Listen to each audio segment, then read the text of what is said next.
Hello, sweet souls. Welcome to Soul Love. Welcome back to my channel. I hope you're having a lovely day, a lovely evening, wherever you're at. Welcome to this channel. In this space, I discuss the twin flame phenomenon in detail, and I don't shy away from the real truths of this journey. And I'm very excited to come to you today with this particular video because I have finally gotten around to starting this shadow work series for monadic twin flames that I've been preparing for quite some time. And the idea for this particular video series came from a question that I was asked in the comment section of one of my previous videos. And the question was something along the lines of, how do we actually get to the point where we can stabilize union frequency within? So how do we really do the work, the hands-on, nitty-gritty work that this journey really invites us to address? And of course, when I say work, I mean the process of spiritual growth and developing spiritual sovereignty, becoming the embodiment of our soul beyond the conditioning and the limitations and the patterning and the trauma of the 3D reality, and of course of the human race in general. So in my opinion, and over the course of the more than a decade that I've been doing conscious, intentional spiritual work, I have come to realize that shadow work is a massive part of the foundation that needs to be laid down on any spiritual growth or spiritual awakening path or even healing path. It is an essential, vital component of the work. So I felt like this would be a great place to start in terms of teaching you and guiding you through what comes up throughout the journey, asking to be addressed and to be alchemized and to be processed for the necessary upgrades, activations, and eventually mission embodiment and union frequency. So, as I was saying, I feel like this is the best place to start.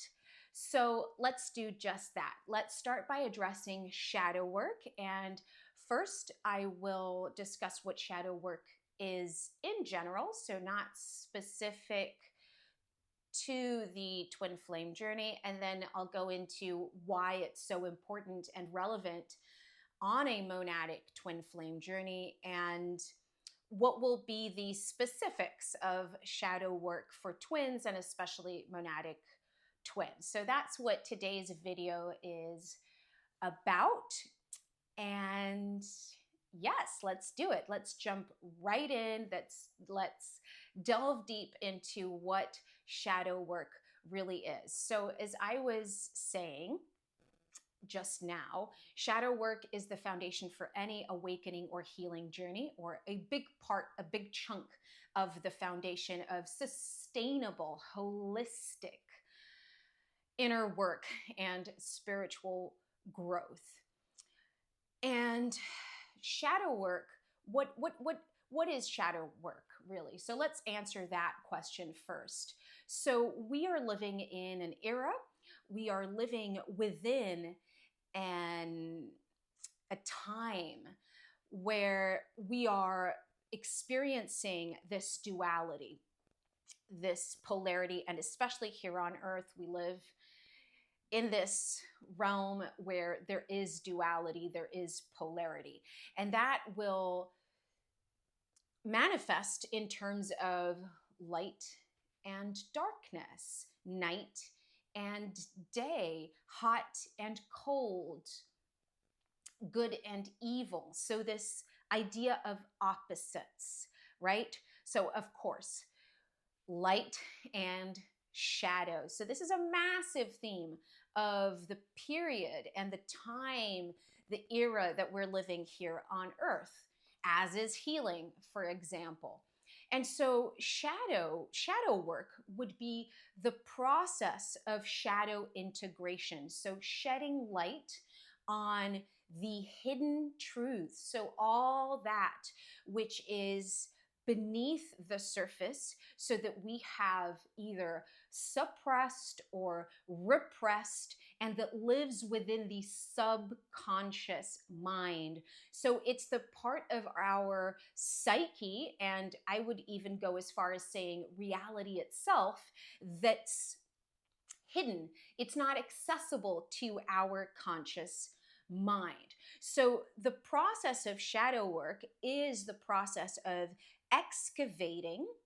So we dig up all those repressed, fragmented, exiled bits of ourselves.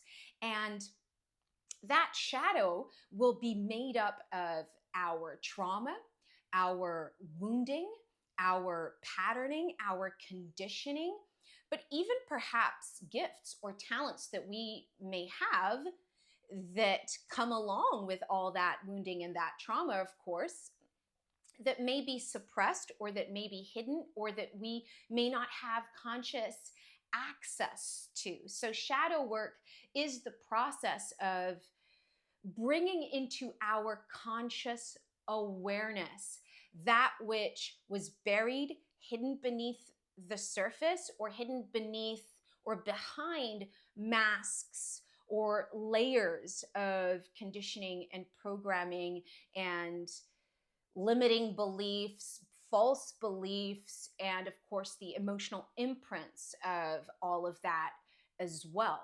So it is a process through which we learn to sit with our pain. First, we learn to observe it without running away, without numbing, without escaping, without avoiding. We learn to make space to meet those bits of ourselves that were living in the shadow, part of that subconscious mind. So we bring those bits into our conscious awareness. We learn how to sit with them. We learn how to make room for them. And we slowly, step by step, progressively integrate those bits. We make space to be with them. And through this process, what we're really doing is we are transmuting the pain that was carried within these bits of our psyche. We're transmuting it. That pain, we're transmuting into power, into love. So we're taking that shadow and we're transmuting it into light. So one of the points I want to make as we're discussing shadow work is that a lot of people, it's very common to think that we need to get rid of the shadow, let's say, or get rid of the darkness. Whereas I really encourage you to take away the message or the concept of integration.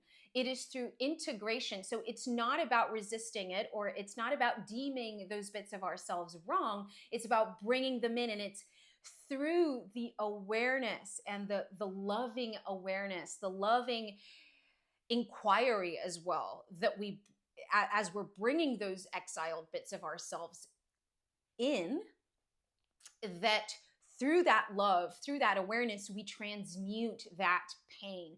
Because finally, we feel safe enough to be seen in our vulnerability, in our wounding by ourselves. So this process, we can look at it in different ways. Trauma in itself, through the shamanic lens, is seen as soul loss, or soul fragmentation. So you can think of shadow work as the process of retrieving all those fragmented bits of our soul and creating integration, right? So the return to wholeness, of course, healing is that process, the return to wholeness. This can also be seen through the lens of doing inner child work, the inner child being one of those aspects of the psyche, and it exists actually multi-dimensionally, so not just in this life. We can also talk about it within the framework of reparenting, so becoming your own mother and father, which can also be seen through the energy balancing lens of this journey of the feminine and the masculine. But anyway, reparenting yourself, becoming your own mother and your own father, and being that loving embrace that you needed or that you wished for as you were going through whatever traumatic or harmful experience that originally caused that bit of your psyche to become fragmented. So this would be the process of shadow work. At the end of the day, shadow work really is, if we want to talk about this in the simplest of terms, shadow work really is the process of learning to sit with your pain, to face your pain, to face your fears, to face your darkness, the darkness within, which of course is one of the most challenging, messiest, most chaotic processes, but it is what at the end of the day will help you come into a peace that is no longer dependent on external circumstances.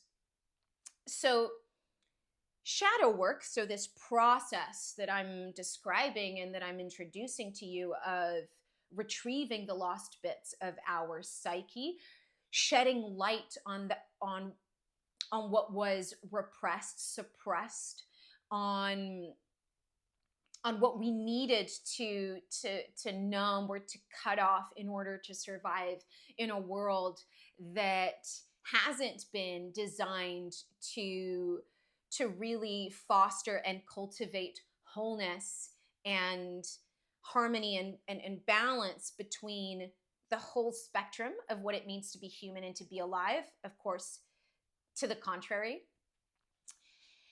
And at the end of the day, this process of learning how to sit with our pain, to embrace and welcome all the different parts of ourselves, no matter how sometimes really painful it can be, because if we're talking about layers of subconscious shame or guilt or grief or anger, it can be really uncomfortable to feel your way through all of that. And that's the process of integration that I was referring to at the beginning of the video. It needs to be seen and felt, right? We're shedding light on the shadow. So if we keep repressing the shame, if we don't shed light on it, i.e. if we don't observe it and allow ourselves to feel it, it won't be alchemized. And it'll keep running the show from the shadow, so from the subconscious mind. So I want to conclude this video, or not conclude the video, but at least talk about the subconscious mind as we're headed toward the end of this video, because the subconscious mind can also be seen as our shadow. So I just wanted to leave you guys with a bit of information. So the subconscious mind actually is what drives most of our behaviors, most of our experiences, and how we move through life. And so when we're moving through life without having done shadow work or shadow integration or subconscious reprogramming, we are being led by our patterns, by our conditioning. We're not being led by the soul. We're not being led by our connection to the divine itself. To the contrary. And so it's usually in those moments or when you are living from the subconscious mind without any awareness of it, that you feel a mismatch between the reality that you're seeing reflected in your 3D and what you really desire. And when I say desire, I don't mean in a selfish way, but like what you yearn for, what your soul yearns to accomplish or to experience or to live as they're navigating this particular incarnation. There's a massive mismatch because you're not aware of the actual beliefs and the actual wounding that's running the show behind the scenes. So that's also the realm of the ego. You could look at it that way. And so first you need to become aware of what's actually running the show behind the scenes. And then the process of shadow work, it's that rewiring. It's that rewiring. So first you have to realize that there's a certain wound that you haven't addressed. That would be the bringing awareness to it, the excavation process. And then you have to deal with the different aspects of that wound. It'll have a mental expression, and that would be the false belief systems that were built from that wound. And of course, the stored emotions that we couldn't process at the time of the establishment of the wound, and then that also need to be addressed. And it's through the process of making space for that, sitting with it, embracing it, that we slowly start to rewire, because we show ourselves. Let's say the wound is an abandonment wound, and because somebody that you really loved, or one of your primary caretakers or caregivers, for example, abandoned you. This is a very, very just a very simple example. You internalized that you were not lovable, or that you weren't worthy of love, because if you had been, that primary caregiver wouldn't have abandoned you, for example. So that wound will have that expression, that mental expression, which would be, I am unlovable, or I am not worthy of love, let's say. And the emotional side of this would be the grief from having been abandoned. So let's say you stuffed it all down, and now you are on a spiritual awakening journey, a healing journey, and you're finally ready to face that wound.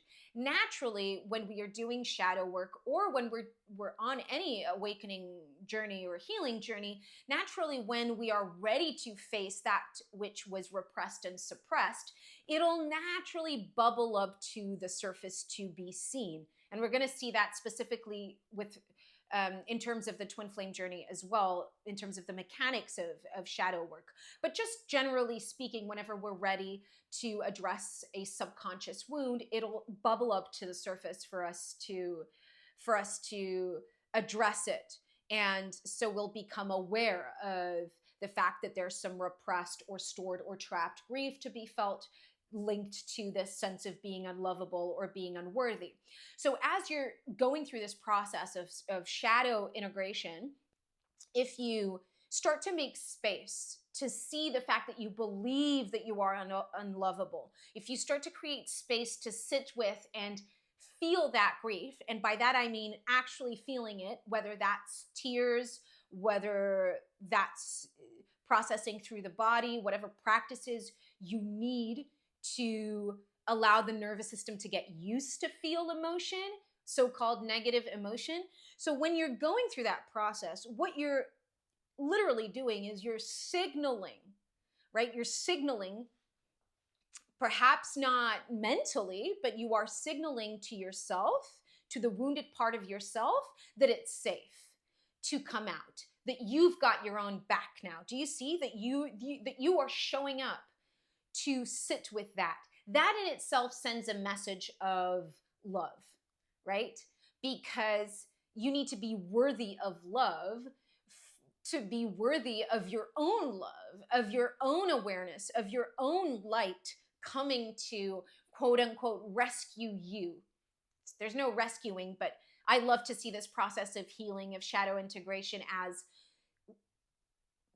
rescuing the victim within yourself, right? And that in itself helps to transmute victim consciousness, because you rescue the victim.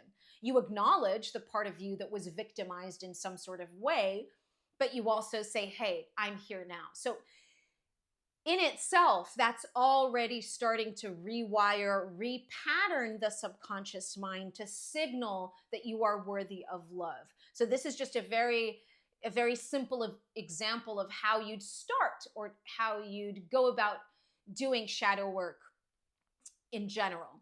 So this is not a neat and linear process, and you through the process, you might need or want to make use of different tools, different techniques, and different modalities. Really, really good examples of those to help along the shadow work process would be breath work. That's a massive one. Somatic practices, any kind of movement, yoga, stretching, sacred dance, and working with the masculine and feminine energies to create safe containers for emotional expression. So, for example, you can sense that there's a suppressed or stored emotion that wants to come to the surface to be felt, and you're living your life, you're going about your day, and you get triggered. So that's a sign that you're ready to work with whatever is being brought to the surface. So our triggers, or the triggers we experience, are literally showing us where we're not free, or where there's something that still needs to be processed or transmuted. So let's say that happens, you get triggered, and you realize that. You create the containers. That would be the masculine side of structure, of realizing, okay, I think I need a moment to myself to process this. So you move away from people if you're in a crowd, or you consciously choose to go into nature, for example, where you know you'll have privacy. So that's creating the container. That's the structure. That's saying, hey, I'm going to create the time and the space for you to be able to feel. And then the feminine, which is, okay, I'm going to allow myself to cry, or I'm going to allow myself to shout, or whatever emotional expression wants to come out. That is also working with somatics, but with integration, right? Healing. So I've shared quite a bit of useful information. I, of course, I've started with what shadow work and shadow integration are in general terms. So if you're on an awakening journey, a healing journey, it's not necessarily about whether you're a twin or not. Now, of course, this is all going to take on an even more expansive and deeper meaning for monadic twins, of course, because it's going to be multi-layered. So I know I said I was going to address that in this video, but I think I'll leave it for the next one, and I'll just leave this video as an introduction to the shadow work series, and I'll just dive into the specific monadic aspects of this in the following videos, just so I don't make this too long. So before we finish, I just wanted to say that shadow work can be a really painful, messy, chaotic process. It's usually not talked about within New Age or spiritual or healing communities as directly and as bluntly as perhaps it should, simply because there's a very messy, chaotic, painful component to it. And I think that's the main reason why it's so important to talk about it, because it might not be the most glamorous aspect of healing or spiritual awakening. It's not about fancy rituals or feathers or saging your room or wearing certain types of clothing, or, it's not performative at all. Shadow work is the deep nitty gritty, going down into the underworld and moving through the dungeons of your soul kind of thing. And so it isn't pretty. It isn't glamorous. It's not easily Instagrammable, but it is. And I would be lying to you if I didn't say this. It is massive. It's vital. It's absolutely essential if you're ever going to come to a point where you can actually handle a higher vibrational frequency within your mind, body, spirit complex. It'll simply, if you haven't done enough shadow work, which is what clears the blockages and purifies the system, you won't be able to hold a higher vibrational frequency. So this is just a prerequisite, and it's definitely worth it. That's one of the things that I I want to get the message across. It's definitely worth it because throughout this process, you get yourself back.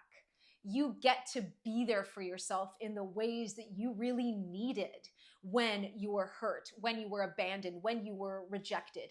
And that's something that's absolutely priceless and invaluable and that nobody can ever take away from you. So if you're in the deepest part of this whole process and you're being confronted with your own shadow on a daily basis relentlessly, just know that it is absolutely worth it. Keep going. You will get out of this. You'll get out on the other side.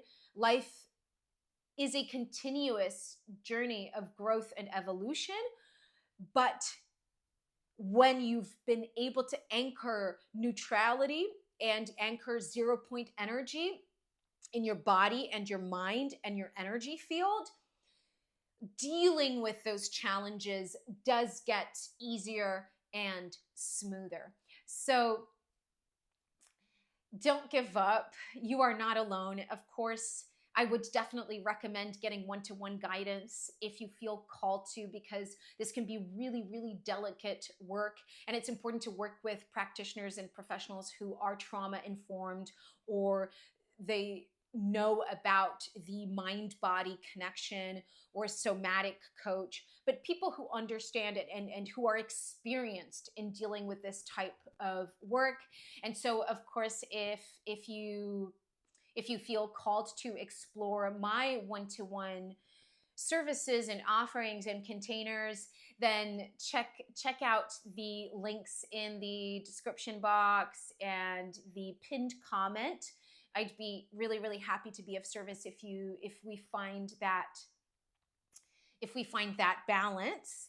And I also have some quantum healing transmissions available. And in fact, now that we're talking about shadow work, I definitely recommend the somatic sovereignty quantum healing transmission that I have on my website. It is really, really perfect to start to work with this, with the pockets of emotion and beliefs that we hold, not only in the body, but in the energy field. So that's really good if you want to check that out as well. And last but not least, please do give this video a like if you've enjoyed it, if you've found it useful, and do subscribe to the channel if you haven't already. It really does help me expand, grow, and spread the word, get the message across. I so appreciate every single one of you that either leaves me a comment or a like or subscribes. It's more meaningful and inspiring and motivational than I would probably ever be able to put into words. So thank you.